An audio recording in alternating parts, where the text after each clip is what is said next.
BFM Business, midi, l'heure H. L'invité avec Edwige Chevrillon. Il est là, il est avec nous, c'est lui qui gère notre assurance maladie, il en est le directeur général, Nicolas Revel. Merci d'être avec nous. Merci pour votre invitation. On sait que vous êtes très très sur le pont. J'ai une question toute bête avant de parler justement comment l'assurance maladie a géré ce confinement, ce déconfinement, perte d'activité, le trou de la Sécu, on disait plus de 50 milliards, 52 milliards, à mon avis ça va être plus, mais justement on va en parler. Mais là il y a un petit débat, une petite musique quand même, plutôt sympathique du reste, qui dit que c'est un peu la fin de l'épidémie. Qu'est-ce que vous en pensez? Est-ce que vous voyez ça, Nicolas Revel? Moi, c'est pas ma vocation. Je suis pas légitime à me substituer aux autorités médicales. Médecin, je sais. Non, mais vous, voilà, vous voyez arriver justement les feuilles de maladie. C'est une baisse en pente douce. Voilà. Il y a eu quand on a attaqué le 11 mai la période de déconfinement, on s'attendait à partir de là à avoir 3-4 000 nouvelles personnes contaminées par le Covid chaque jour.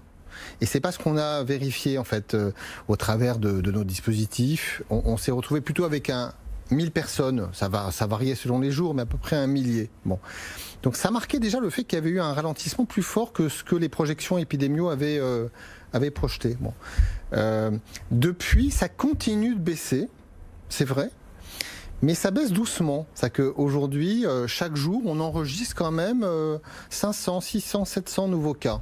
Voilà. Donc on ne peut pas dire que le virus est disparu. On ne peut pas dire qu'on soit sur une pente qui nous amènerait d'ici 2-3 semaines à dire c'est terminé. Voilà. Ah bon. Donc on est sur la bonne pente. On est sur la bonne pente. Je pense que voilà, on ne voit pas nous pour l'instant de rebond. Et c'est quand même ça la bonne nouvelle. Mais comme tous les médecins nous le disent, attendons quand même encore un peu 2 semaines, 3 semaines, fin juin. Je pense qu'on sera complètement rassuré. D'accord. On a une chance d'être rassuré, c'est déjà une information. Mais voilà, il faut attendre encore un petit peu, c'est un peu trop tôt. Oui, je pense que de toute façon c'est de bonne méthode. On voit que à mesure que le déconfinement produit ses effets, il y a eu des mesures de réouverture tout à fait normales et attendues qui fait qu'on sort davantage. Les contacts sociaux sont plus fréquents. Il y a peut-être aussi là un petit point de vigilance qui fait que si d'ici, encore une fois, je vous le dis, d'ici 10-15 jours, on ne voit aucune reprise du nombre de cas, ça voudra dire effectivement qu'on est sur cette phase d'atterrissage de ce qui a été cette vague du printemps 2020. Après, la question derrière, sur laquelle nul ne sait, c'est de savoir si à l'automne, on a une reprise avec une deuxième vague. Et ça, il faudra attendre et être prêt.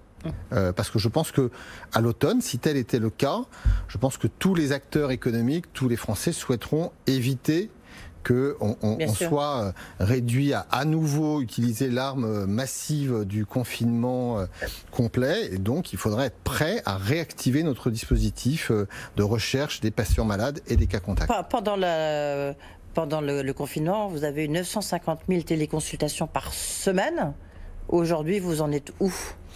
Aujourd'hui, ça c'est là. J'ai pas eu le dernier chiffre. Je pense qu'on doit être aujourd'hui logiquement, je dirais comme ça, en estimation à 500-600 000. C'est-à-dire que ça se réduit logiquement pour une raison simple, c'est que ce qui a conduit à cette très très très forte augmentation des téléconsultations, c'était que les patients n'allaient plus dans les cabinets médicaux. Et depuis maintenant la début mai, ils ont repris le chemin des consultations en présentiel. Et quelque part, c'est une très bonne nouvelle. Oui. Parce qu'on y viendra peut-être, mais ça a été un vrai sujet, un vrai problème presque de santé publique que, notamment des patients qui sont des patients malades chroniques, pendant 2 mois, n'aient pas eu les contacts avec leur médecin qu'ils ont habituellement. Voilà.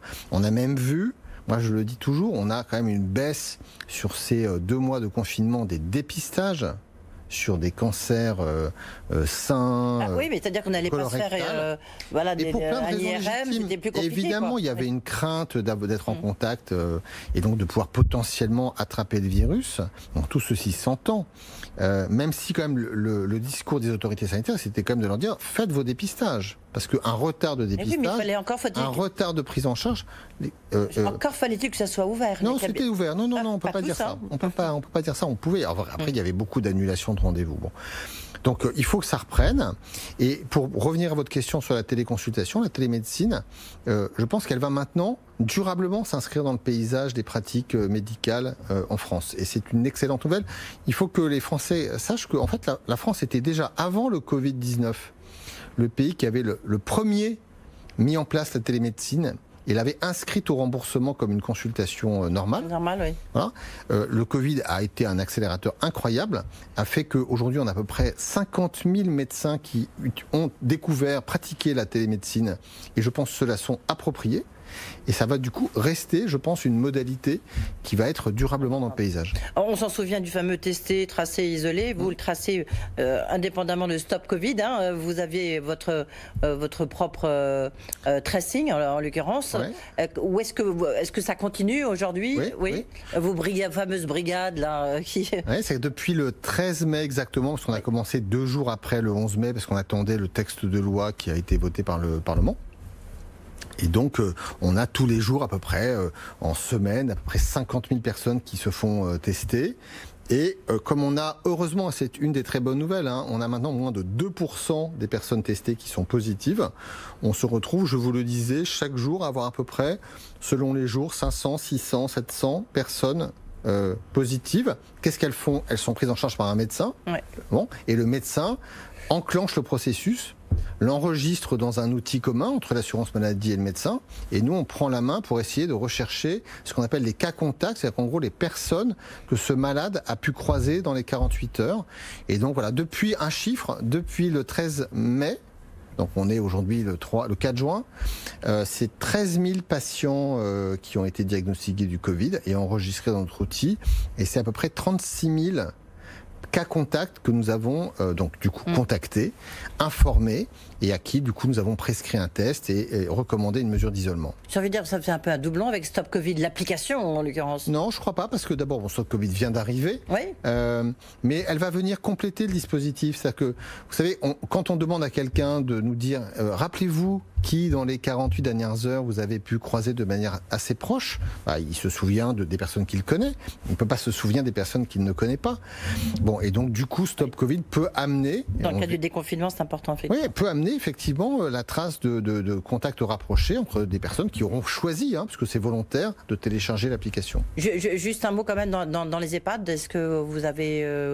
est-ce que ça marche aussi bien, entre guillemets, votre application? Enfin, pas votre application, mais c'est pas une application, c'est notre dispositif. Dispositif, voilà. Ah, dispositif. Alors oui, parce qu'en fait, si vous voulez, quand on est sur une contamination dans un établissement, une résidence pour personnes âgées, dès que nous avons un cas, à ce moment-là, on passe le sujet à l'agence régionale de santé, parce que là, il y a des risques de contamination rapide et avec des conséquences que vous connaissez, parce que là, on a une mortalité très importante.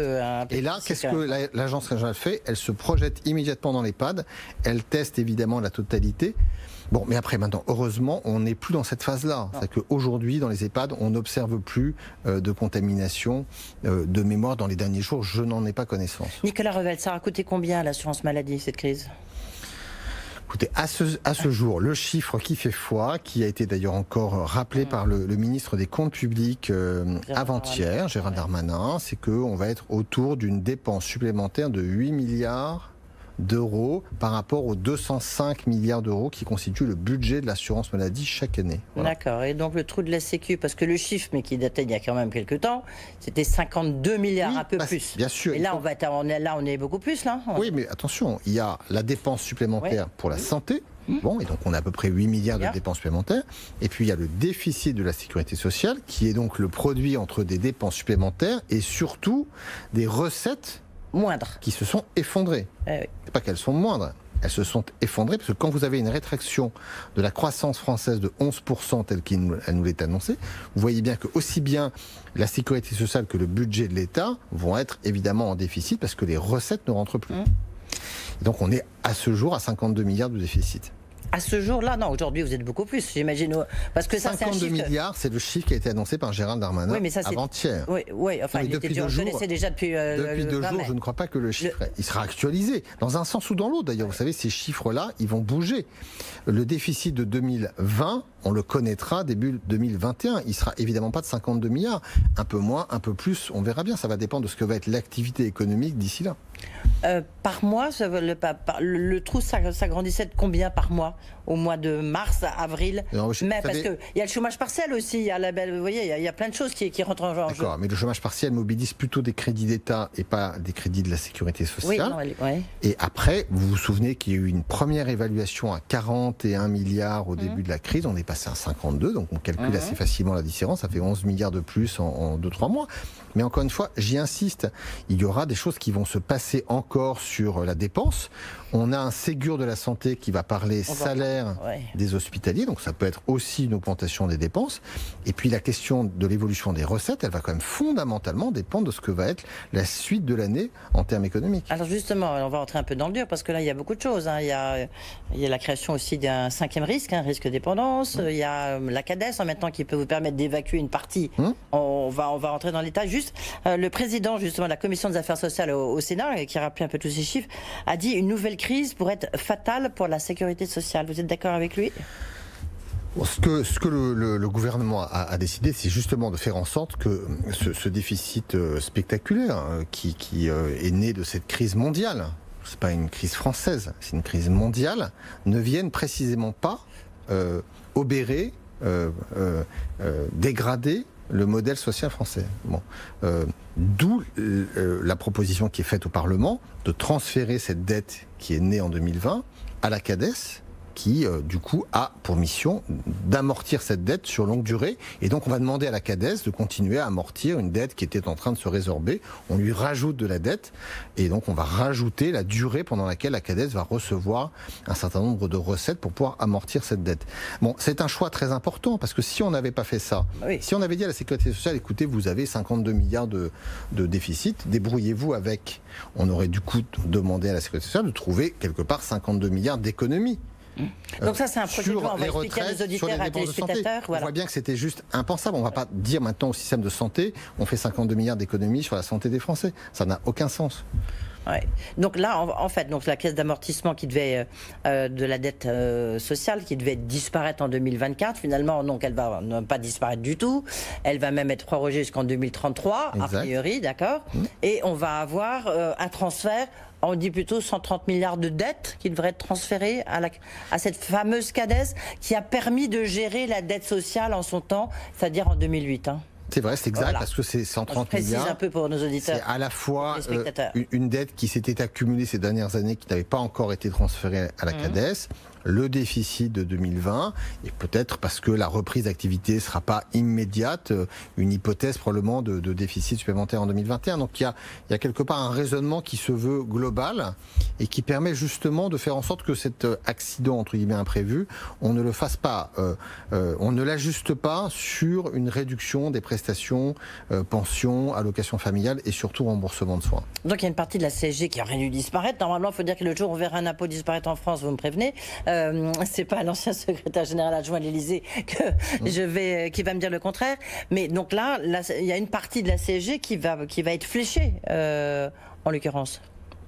Non mais la CADES, elle a des ressources. Bah oui. Elle va globalement garder les mêmes ressources, simplement elle va les garder plus longtemps, puisqu'on va passer de 2024 à 2033, ce qui va permettre du coup d'amortir davantage de dettes. Bon. Et puis on va lui effectivement retirer un bout de CSG à partir de 2022, je crois, pour permettre le financement de ce 5e risque, qui est celui de la dépendance. Voilà, donc il y a 2 milliards de CSG qui vont être retirés de la CADES pour pouvoir armer ce début de prise en charge de ce sujet majeur quand même. Sujet majeur, on va y revenir. Juste, donc là c'est entériné, le fait qu'il y ait transfert de dette à la CADES, c'est entériné. En tout cas, c'est un projet de loi qui va être soumis au vote du Parlement. Et donc, il devrait intervenir quand soumis au vote du Parlement, mais donc, je ne connais pas par cœur l'agenda vous tenez les comptes, vous tenez les comptes, Nicolas. Très bien, mais je ne suis pas, moi, gardien des horloges du Parlement, mais donc j'ai compris que c'était un texte qui allait être voté dans les prochaines semaines. Ouais. Vous pensez qu'on aura besoin d'un nouveau PLFSS, c'est-à-dire projet de loi de financement de la Sécu ? On va immanquablement devoir faire un PLFSS rectificatif sur l'année 2020, puisque nous n'allons pas exactement exécuter le PLFSS initial comme prévu. Il s'est passé 2-3 choses. Avant de parler du 5e risque, ça c'est très très important, et puis du Ségur de la santé, comment vos équipes ont vécu ça, ont travaillé, ils ont fait du télétravail, parce que c'est un énorme... Julien de Finesse parlait du télétravail, et l'assurance maladie a évidemment, comme toutes les grandes entreprises, grandes administrations, a évidemment tenu à protéger ses salariés et donc à rendre possible le télétravail. Ce qui n'était pas complètement simple pour nous, parce que à la fois il y avait une demande forte de leur part et elle était normale, on a voulu l'accompagner le plus vite possible, mais on partait de loin, parce qu'on n'avait pas beaucoup de télétravail, notamment dans les caisses primaires d'assurance maladie. Bon. Et en fait, on a réussi, et moi je rends hommage aux équipes de l'assurance maladie, à en 15 jours basculer à peu près 20 000 collaborateurs en télétravail, de sorte que nos missions essentielles, qui sont fondamentalement quand même de rembourser les patients et les soignants, ont pu être sécurisées de A à Z. C'est-à-dire qu'il n'y a eu aucune rupture, entre guillemets, dans les paiements des prestations de soins. Et alors même qu'on a vu arriver des arrêts de travail d'un nouveau genre, puisqu'on a dû gérer en début de crise ces fameux arrêts de travail dérogatoires. Oui, qui ont explosé, on va dire. Combien ? C'est très important. Il y en a eu combien ? Vous en avez reçu combien ? Alors, à ce jour, le dernier chiffre, je pense, se situe à peu près à 1 800 000 arrêts de travail pour garde d'enfants. Voilà. Et on n'a pas fini, parce que, alors même que ce dispositif, depuis le 1er mai, a basculé en activité partielle, on a encore des entreprises qui disent au fait, ils font leur déclaration en ligne sur un site qu'on a développé d'ailleurs en 8 jours pour permettre aux entreprises de le faire très facilement. Bon. Donc voilà, on a dû gérer des afflux de dossiers supplémentaires. On a à peu près doublé le nombre de dossiers d'arrêt de travail que nos équipes doivent gérer par semaine. Et tout ceci dans une découverte quelque part du fonctionnement en télétravail qui a été globalement une réussite. Ouais. Et au total, le total au 3 juin, 4 juin d'arrêt de travail, il est de combien ? Vous n'avez pas ? Non mais c'est juste parce que c'est déjà 1 800 000 juste sur ce point-là. On a à peu près doublé le nombre d'arrêts de travail dans ce pays pendant cette période-là. Et d'ailleurs, c'est important parce qu'il y a eu... je ne suis pas sûr qu'il y ait eu tellement d'arrêts de travail pour maladie strictement... voilà, on n'a pas doublé ce nombre-là, mais entre les gardes d'enfants et surtout toutes les personnes dites vulnérables qui étaient dans un état de santé qui, dès lors qu'elles auraient eu le Covid, les mettaient dans une situation de risque, il y a eu beaucoup d'arrêts de travail qui ont été délivrés à ce titre. Est-ce que ça... On parlait du monde d'après avec Juliette Finesse, mais pour vous, à l'assurance maladie, est-ce que du coup, vous allez peut-être revoir la manière de travailler parce que ça a fait basculer les Français, mais donc, fort logiquement, l'assurance maladie dans le numérique ? Non, mais le numérique... Ah non, pas du tout. L'assurance maladie était déjà dans le numérique très largement. Bien sûr, mais encore plus peut-être. Non, mais c'est une question. Oui, parce que maintenant tout est numérisé, forcément. On peut toujours l'être davantage, mais nous étions déjà honnêtement sur des échanges avec les médecins, avec les assurés sociaux qui sont très largement dématérialisés. Mais les Français s'y sont mis. Eux sont devenus beaucoup plus numériques, donc ça a forcément un impact, non ? Oui, je sais pas, honnêtement, vous savez, on était déjà à peu près je sais pas, quasiment 37 millions de comptes Amélie où on peut faire des démarches en ligne.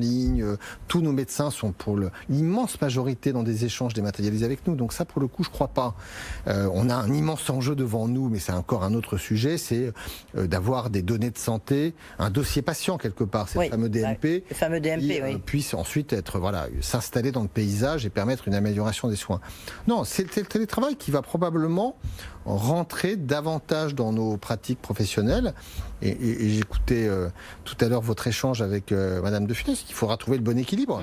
Parce qu'on ne va pas rester à 5 jours sur 5 de télétravail, mais je pense que le télétravail a trouvé sa place. Ouais. Le Ségur de la santé, donc là, avec à la clé d'augmentation de salaire, du moins c'est ce qui est promis, c'est ce qu'on peut leur espérer à se soigner, c'est la première ligne. L'impact que ça peut avoir pour vous ? Ah non, mais l'impact, il va être financièrement, il y aura un impact quand vous augmentez les salaires de la fonction. Je suis incapable de vous dire ce que pourrait être l'impact financier, puisque la négociation, puisque c'est une négociation a été confiée à Nicole Notat avec les organisations qui représentent le monde de l'hôpital public, mais il y aura aussi probablement quelque chose qui, j'imagine, ira au-delà. Cette négociation, elle commence. Donc, pardonnez-moi, mais on va d'abord laisser cette négociation se faire, et puis après on verra. C'est quoi qu'il en coûte ? On est dans le quoi qu'il en coûte ? Encore une fois, une négociation, par définition, c'est de trouver le bon point d'équilibre. On voit bien d'ailleurs qu'il y a des repères pour ça. Et on est parti de là. Par exemple, vous prenez le salaire aujourd'hui d'une infirmière dans un hôpital public, combien est-elle rémunérée par rapport à ce que gagne une infirmière en Allemagne ou dans des pays autour de nous? On voit qu'on a aujourd'hui un écart qui fait qu'on est moins bien payé en France qu'ailleurs. Déjà, regardons ce que représente cet écart à combler. Oui. Nicolas Revel, autre très grande question, on est obligé de surfer un peu parce qu'avec vous, il n'y a que des questions importantes, essentielles. Le risque dépendance, création enfin de ce 5e risque, il doit être entériné. Pour vous, comment est-ce que vous allez le gérer au niveau de l'assurance maladie? Oui, mais ça, alors, pour le coup, cette question-là, elle est complètement ouverte. Et la question de savoir, celle que vous posez, si c'est l'assurance maladie qui va gérer ce que sera ce 5e risque, qu'il faut aussi définir. Oui, il faut une nouvelle caisse. Voilà. Mais il y a la Caisse nationale d'assurance maladie, il y a aussi une autre caisse qui existe, qui s'appelle la Caisse nationale autonomie, la CNSA. Donc il y a plusieurs porteurs possibles. On voit aussi qu'il y a les départements qui exercent un rôle dans la prise en charge des personnes âgées. Et vous, comment vous voyez les choses, vous? Non, mais il va falloir que... Moi, vous savez, je suis un simple opérateur, donc je ne vais pas dire au gouvernement, voilà comment il faut faire. On voit bien qu'il y a besoin... parce que c'est quoi les grandes priorités sur l'autonomie? Il y en a fondamentalement 2. Je pense qu'il faut être hyper attentif à l'attractivité des métiers autour de la dépendance. Oui. Donc on a besoin de monde.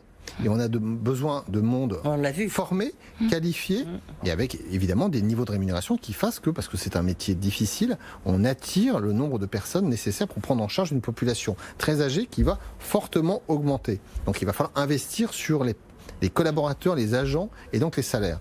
Et ensuite, il y a solvabiliser les ménages et les personnes, parce qu'on sait qu'un hébergement dans une résidence personnes âgées, c'est potentiellement un reste à charge très important. Donc on a ces 2 sujets-là, et ils appellent du coup probablement, je dirais, des leviers d'action et peut-être des modes d'administration différents. Mais on peut dire en conclusion, là, c'est parti. C'est-à-dire que vraiment, là... l'annonce a été, pour le coup, c'est un moment c'est pas la première fois, souvenez-vous de déclaration de Nicolas Sarkozy. Donc, l'élément très important, c'est l'arbitrage qui a été rendu par le gouvernement à la demande d'Olivier Véran, c'est que pour la première fois, maintenant, il y a un financement identifié. Fléché, justement.